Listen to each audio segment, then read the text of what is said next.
Il y a 3 ans, un accident m'a enlevé mes jambes, mon indépendance et presque ma volonté de vivre. Mais cet accident m'a aussi rapproché de lui, de manière totalement inattendue. Tout d'abord, merci à mes incroyables abonnés. Votre soutien me permet de partager des récits qui explorent les recoins complexes de la vie. Cette histoire est compliquée. Restez avec moi. Les médecins disaient que j'avais eu de la chance. Chance que le semi-remorque ne m'ait pas écrasé entièrement. Chance que ma colonne vertébrale ne soit pas sectionnée. Chance que mon fils, Lucas, ne soit pas dans la voiture avec moi cette nuit-là. Il disait chance. Un mot étrange pour une femme qui ne peut marcher plus de 10 pas sans ressentir des douleurs intenses. Notre petite maison de l'Ohio semblait autrefois bien trop grande lorsque Lucas était à l'école. Maintenant, elle me paraît minuscule. Il est partout, préparant des repas, ajustant mes oreillers, me soulevant dans la douche lorsque mes muscles me lâchent. Mon fils. Mon roc. Car voilà ce dont personne ne nous prévient quand on a un enfant à 16 ans. Un jour, ils grandissent. Lucas a toujours été grand, mais à 19 ans, il est imposant, avec ses mains calleuses de jeune homme qui travaille sur des chantiers. Sa voix est grave et ses yeux, ces mêmes yeux bleus que son père avait. Un père qui a disparu dès que le test de grossesse a viré positif. Maman. Sa voix me fait sursauter. Lucas est dans l'encadrement de la porte, tenant un bol de soupe. Tu n'as pas mangé à midi. Je n'avais pas faim. Tu ne le hais jamais. Il pose le bol sur ma table de chevet en fronçant les sourcils. Tes jambes te font souffrir aujourd'hui, n'est-ce pas? Je ne réponds pas. Il sait. Il sait toujours. Sans attendre de réponse, il s'assied au bord de mon lit et relève mon pantalon de survêtement. Ma respiration se coupe. Les cicatrices sont affreuses, peau déformée, lignes irrégulières laissées par les chirurgies. Les doigts de Lucas hésitent. Je peux. Je hoche la tête. Le premier contact est clinique, un massage des muscles raides autour de mon genou. Mais ensuite, son pouce trouve un nœud près de ma cuisse, et je serre les lèvres. Tu es tendu, murmure-t-il. Tu n'as pas idée. Ses mains remontent un peu plus haut. Pas assez pour être déplacées, mais assez pour que mon pouce accélère. Je me dis que ce n'est que la chaleur de sa peau, que c'est juste le soulagement de sentir la douleur disparaître. Mais quand ses doigts effleurent le bord de mon short, je retiens mon souffle. Lucas s'arrête aussi. Pendant 1 seconde, 2, aucun de nous ne bouge. Puis il se racle la gorge et rabaisse la jambe de mon pantalon. Mieux. Oui. Merci. Il hésite comme s'il voulait dire quelque chose. Puis, il prend le bol de soupe et quitte la pièce. Je fixe le plafond, repassant en boucle ces quelques secondes où son geste a failli aller trop loin. Et pour la première fois depuis des années, je ressens autre chose que de la douleur, quelque chose de troublant. Le lendemain matin, la lumière entre à flots par les rideaux, bien trop vive pour la tempête qui gronde dans ma tête. Je n'ai pas dormi. Chaque fois que je fermais les yeux, je revoyais les mains de Lucas sur moi, chaudes, rugueuses, persistantes. Je me disais que ce n'était rien, qu'un fils aidant sa mère, qu'un soignant apaisant une douleur. Mais la façon dont ma peau s'embrasait sous son contact, ce n'était pas une simple douleur. Un bruit de porte qui s'ouvre plus loin dans la maison me sortit de mes pensées. J'ajustai rapidement la couverture sur mes genoux, comme si cela pouvait cacher les idées confuses qui traversaient mon esprit. Des pas approchaient. Puis son ombre apparut dans l'encadrement de la porte. « Tu es déjà debout ?» demanda Lucas, la voix encore un peu rauque du matin. Il était torse nu, vêtu seulement d'un vieux pantalon de jogging. Une fine cicatrice serpentait sur ses côtes, souvenir d'un accident de chantier. Je détournai le regard. « Je n'arrivais pas à dormir, » murmurai-je. « À cause de tes jambes. » Il s'approcha, tirant une chaise près de moi. « Pas cette fois, » avouai-je à contre-cœur. Lucas se pencha, attrapant doucement ma cheville. Sa main était froide, mais ce n'était pas la température qui me faisait tressaillir. Ses doigts appuyèrent sur un point sensible, puis remontèrent lentement vers mon genou, comme la veille. « Tu es tendu partout, » murmura-t-il. Sa voix, d'habitude légère, semblait plus grave. Concentré. Je ne répondis pas. La vérité, c'est que ce n'était pas uniquement la tension musculaire. C'était cette sensation étrange, ce poids dans ma poitrine chaque fois que son regard croisait le mien ou que ses mains s'attardaient sur ma peau. Cette tension, C'était tout ce que je refusais de nommer. On pourrait demander à un kiné de venir à la maison, proposa-t-il, brisant le silence. Quelqu'un qui pourrait vraiment t'aider. Je n'ai pas besoin d'un kiné. J'ai toi, répondis-je, à la fois rassurante et terrifiée par ce que mes mots pouvaient sous-entendre. Il hésita, sa main toujours posée sur ma jambe. Puis il se redressa, ses yeux bleus fixant les miens un peu trop longtemps. Si tu as besoin de quoi que ce soit. Sa voix s'éteignit alors qu'il reculait vers la porte. Je suis là. Je restai immobile longtemps après son départ. Le battement de mon cœur résonnait dans mes oreilles, assourdissant. Et dans ce silence, je réalisai que je n'avais pas seulement besoin de lui. J'avais peur de ce que j'étais en train de ressentir. Plus tard dans la journée, alors que Lucas était sorti faire quelques courses, je me retrouvai seul dans la maison. L'espace, habituellement réconfortant, me semblait lourd et oppressant. Je cherchais quelque chose à faire pour occuper mes pensées, quelque chose pour calmer le tumulte intérieur. Mais peu importe où je posais les yeux, tout me ramenait à lui. Les outils qu'il avait laissés près de la rampe qu'il avait installée, les notes griffonnées sur un bout de papier sur le comptoir, même la simple odeur de son après-rasage flottant encore dans la salle de bain. Je pris une profonde inspiration et attrapai un vieux livre de cuisine. Peut-être que préparer quelque chose de nouveau m'aiderait à me changer les idées. Mais mes mains tremblaient en mesurant la farine, et avant même d'avoir fini la première étape, je laissai tomber la cuillère. Je posai mes paumes à plat sur le plan de travail, la tête baissée, tentant de ralentir ma respiration. Ce n'était pas normal de ressentir cela. Ce n'était pas juste. C'est à ce moment-là que la porte d'entrée s'ouvrit. Lucas apparut, les bras chargés de sacs. Sa silhouette large remplissait l'encadrement de la porte, et je sentis mon cœur se serrer à nouveau. Il posa les sacs sur la table et me lança un regard, remarquant immédiatement mon agitation. « Ça va, maman ?» demanda-t-il, inquiet. « Oui, juste fatigué », mentis-je. Il s'approcha, scrutant mon visage. Ses yeux me semblaient trop pénétrants, comme s'il pouvait lire tout ce que j'essayais de cacher. Sans un mot, il posa une main sur mon épaule. Un geste simple, innocent. Pourtant, je sentis ma gorge se nouer. « Tu es sûr que tout va bien ?» insista-t-il. « Oui, vraiment. » Je dus trouver une solution. Cette tension, ces émotions contradictoires, devaient disparaître. Pour moi, pour lui, pour nous deux. Mais la vérité, c'est que je ne savais pas par où commencer. Et chaque jour qui passait, cette ligne fine entre ce que je devrais ressentir et ce que je ressentais vraiment semblait s'effacer un peu plus. Ce soir-là, après avoir rangé les courses, Lucas alla dans le salon pour réparer une vieille lampe de table qui clignotait depuis des semaines.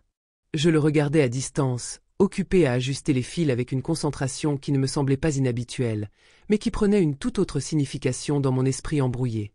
La lumière tamisée du salon dessinait des ombres douces sur ses traits, et je me surpris à observer le moindre de ses gestes. « Elle devrait fonctionner maintenant », dit-il en se relevant, triomphant. Il alluma la lampe, et la pièce s'illumina d'un éclat stable. « Tu es un vrai génie », plaisantai-je, espérant alléger l'atmosphère. Il sourit, mais je remarquai la fatigue dans ses yeux. « Si seulement mes collègues au boulot étaient aussi impressionnés, » rétorqua-t-il en rangeant ses outils. « Ils pensent que je bricole juste parce que je n'ai pas encore fini mes études. » Je m'appuyai contre l'encadrement de la porte. « Et alors ? Tu sais que ça ne fait pas de toi quelqu'un de moins compétent. Tu es plus que capable. » Son regard s'assombrit légèrement, et il s'adossa au mur, croisant les bras. « Parfois, j'ai juste l'impression de devoir prouver des choses à tout le monde. » Je compris qu'il ne parlait pas seulement de son travail. Il parlait de nous, de cette dynamique étrange et silencieuse qui avait pris racine. Je ne savais pas quoi répondre, alors je me contentai de hocher la tête. Puis il ajouta, presque comme un murmure. « Et toi, maman ? Tu te sens bien ces derniers temps ?» Cette simple question me fit vaciller. Il semblait tellement sincère, tellement attentif, que cela faisait encore plus mal de garder mes véritables sentiments enfouis. Mais je ne pouvais pas lui dire. Pas comme ça. Je vais bien, Lucas. Vraiment, répondis-je, évitant son regard. Il se redressa et soupira, haussant les épaules comme s'il avait décidé de ne pas insister. Il y eut un long silence avant qu'il ne se dirige vers la cuisine, me laissant seul dans le salon. Je m'assis sur le canapé, les mains croisées, fixant la lampe qu'il venait de réparer. Elle brillait sans faille, comme si elle n'avait jamais eu de problème. Mais moi, je n'étais pas une lampe. Je ne pouvais pas simplement être réparée. Et en cet instant, je me demandais si quelque chose, ou quelqu'un, pouvait vraiment m'aider à remettre de l'ordre dans ce chaos intérieur. La nuit était tombée depuis longtemps quand je me retrouvais dans ma chambre, seule, face à mes pensées. Lucas était dans sa propre chambre, ou peut-être déjà endormi sur le canapé, comme il lui arrivait parfois de le faire après une journée de travail particulièrement éprouvante. L'obscurité autour de moi semblait plus dense que d'habitude, comme si elle portait le poids des non-dits qui s'étaient accumulés entre nous. Je m'efforçais de penser à autre chose, à me concentrer sur des détails insignifiants. Le souffle du vent contre la fenêtre, le tic-tac de l'horloge au mur, la texture des draps sous mes mains. Mais rien n'y faisait. Mon esprit revenait sans cesse à lui, à ses regards prolongés, à ses gestes attentionnés, à cette proximité silencieuse qui semblait grandir de jour en jour. Il y avait dans cette relation une intimité qui dépassait les frontières habituelles entre une mère et son fils. Une intimité qui me troublait et me laissait confuse. Quand je fermais enfin les yeux, ce n'était pas pour trouver le sommeil, mais pour essayer d'apaiser le tumulte qui grondait en moi. Je savais qu'il fallait que je mette des mots sur ce que je ressentais, que je confronte cette situation avant qu'elle ne prenne une ampleur encore plus incontrôlable. Mais comment faire? Comment expliquer ce que moi-même je ne comprenais pas complètement? Et si je parlais, que se passerait-il ensuite? Je pris une grande inspiration, déterminée à ne pas laisser mes émotions dicter ma conduite. Il fallait que je trouve un moyen de rétablir les choses, de remettre de la distance là où elle s'était effacée, de ramener notre relation à quelque chose de sain et de simple. Mais pour l'instant, dans cette nuit sombre et silencieuse, tout ce que je pouvais faire, c'était espérer que le matin apporterait des réponses. Le matin apporta un calme trompeur. La maison était silencieuse, baignée dans la lumière douce d'un soleil timide. J'entendais Lucas s'affairer dans la cuisine, ses pas lourds sur le sol, le bruit de la cafetière qui gémissait doucement. J'hésitais avant de descendre. Affronter le quotidien était devenu difficile. Chaque moment en sa présence semblait chargé d'une tension silencieuse que ni lui ni moi n'avions les mots pour dissiper. Quand j'arrivai enfin à la cuisine, il était déjà attablé, un bol de céréales devant lui. Il releva les yeux en me voyant entrer et esquissa un sourire discret. « Salut, maman. Bien dormi ?» Je mentis. « Pas trop mal, et toi ?» Il haussa les épaules. Comme d'hab. Je pris une tasse et versai du café.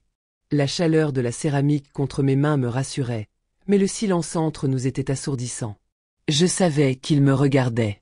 Je pouvais sentir son regard, insistant, mais pas hostile. Juste, attentif. J'avalai une gorgée de café, espérant qu'il brise le silence. Quand il le fit, sa voix était plus douce que d'habitude. « Tu es sûr que tout va bien ?» Je posai ma tasse sur le comptoir et le regardai. Ses yeux étaient pleins de cette inquiétude sincère, mais aussi de quelque chose de plus profond, de plus troublant. Je ne pouvais plus continuer comme ça. Pourtant, les mots me manquaient. « Oui, Lucas. Tout va bien. » Il pencha la tête légèrement, comme pour me percer à jour. « Si quelque chose ne va pas, tu peux me le dire, tu sais. » Mon cœur se serra. Pourquoi rendait-il cela si difficile? Pourquoi insistait-il pour m'offrir cette ouverture, alors que tout ce que je voulais, c'était refermer cette porte? Je détournai les yeux et secouai la tête, essayant de chasser les pensées qui m'envahissaient. Merci, Lucas. Mais je vais bien. Vraiment. Il sembla vouloir dire autre chose, mais il se ravisa. Au lieu de cela, il se leva, emporta son bol et alla le rincer dans l'évier. Je restais là, figé, à regarder le café refroidir dans ma tasse, en me demandant combien de temps encore je pourrais tenir avant que cette tension ne devienne insoutenable. J'ai vu que le porche avait encore des planches qui se détachent. Je vais les réparer cet après-midi. J'acquiesçai, reconnaissante qu'il ait trouvé un sujet pratique, loin des tourments qui nous entouraient. Je savais qu'il adorait bricoler, qu'il aimait se rendre utile, et c'était une des rares choses qui le maintenait occupé. Mais même dans ces gestes anodins, il y avait toujours cette tension sous-jacente. Comme s'il cherchait à faire plus que ce qui était attendu. À me prouver quelque chose. D'accord. Merci, Lucas. Il termina de rincer son bol, le posa sur l'égouttoir et, sans un mot de plus, sortit dans la cour arrière. Je l'observai par la fenêtre de la cuisine, regardant ses mouvements fluides, ses épaules qui se courbaient alors qu'il ramassait les outils. Il commença à retirer les planches abîmées avec une précision mécanique. Le soleil jouait sur ses bras, mettant en valeur les muscles qu'il avait gagnés à force de travaux manuels. Je détournai les yeux, troublé par la direction de mes pensées. Pourtant, je ne pouvais pas ignorer cette frustration grandissante en moi. Je me levai, quittant la cuisine pour m'asseoir sur le canapé. Je pris un livre que je n'avais pas ouvert depuis des semaines, et essayai de me concentrer sur les mots imprimés. Mais les phrases se brouillaient, chaque page tournait sans que j'en comprenne réellement le contenu. Mes pensées revenaient sans cesse à Lucas, à son regard, à la manière dont il prenait soin de moi, à la limite floue que nous n'osions nommer. Je savais qu'il fallait parler, qu'il fallait remettre les choses à leur place. Mais comment aborder ce sujet sans briser ce que nous avions déjà? Chaque scénario que j'imaginais se terminait en silence ou en éclats. Et pourtant, je ne pouvais pas rester là, figé dans l'attente, espérant que le problème se résolve de lui-même. Je posai le livre sur mes genoux, regardant le vide devant moi, et me jurai que le prochain moment que nous passerions ensemble, je trouverais le courage de parler. La journée s'écoula lentement. Lucas passa l'après-midi à travailler sur le porche pendant que je restais à l'intérieur, me débattant avec mes propres pensées. À chaque bruit de marteau, à chaque grincement de bois, je me sentais un peu plus acculé. Je savais que le moment arrivait. Mais plus l'heure avançait, plus l'idée de rompre ce fragile équilibre me terrifiait. Le soleil déclinait lorsqu'il rentra enfin. Les mèches de ses cheveux bruns collaient à son front, et ses mains étaient couvertes de poussière et de résine. Il posa ses outils près de la porte d'entrée et s'essuya le visage avec un vieux chiffon. Son sourire fatigué illuminait toute la pièce. « Ça devrait tenir quelques années de plus, dit-il simplement. Je ne pus m'empêcher de sourire à mon tour, même si mon cœur battait trop vite. Je voulais parler maintenant, tout de suite, avant que je ne perde à nouveau le courage. Mais il s'avança vers le canapé et s'assit à côté de moi, prenant un ton léger. « Alors, qu'as-tu fait de beau pendant que je réparais le porche ?» Je haussai les épaules, incapable de répondre immédiatement. Je ne pouvais pas faire semblant plus longtemps. « Lucas, dis-je finalement, ma voix tremblante. Il y a quelque chose que nous devons discuter. » Son sourire s'effaça légèrement, mais il hocha la tête avec sérieux. Il semblait presque soulagé que je sois celle qui prenne les devants. Je me tournai vers lui, cherchant les mots. « Je ressens cette tension entre nous. Et je sais que tu la ressens aussi. » Ses yeux se posèrent sur moi, attentifs et calmes. Il ne niait pas. Cela rendit les choses encore plus difficiles. « Lucas, tu es mon fils. Et moi, je suis ta mère. Il y a une ligne que nous ne devons pas franchir, même si parfois, je ne sais plus où elle se trouve. » Il baissa les yeux un instant, comme pour réfléchir. Quand il releva la tête, son regard était empreint d'une maturité qui me surprit. « Je comprends, dit-il doucement. Je comprends ce que tu veux dire. » Un silence tomba entre nous. Un silence lourd, mais nécessaire. Je sentais mon souffle revenir, comme si un poids s'était un peu allégé. Il n'y avait pas de solutions immédiates, pas de réponse claire. Mais le simple fait d'avoir mis des mots sur ce qui me hantait depuis si longtemps semblait suffisant, pour l'instant. « Merci, murmurai-je. » Lucas me regarda encore un moment, puis il se leva, ramassa ses outils et partit sans un mot de plus. Je restai là, le cœur battant encore trop vite, mais plus confiante dans l'idée que nous pouvions trouver un chemin, ensemble, sans briser ce lien unique et irremplaçable.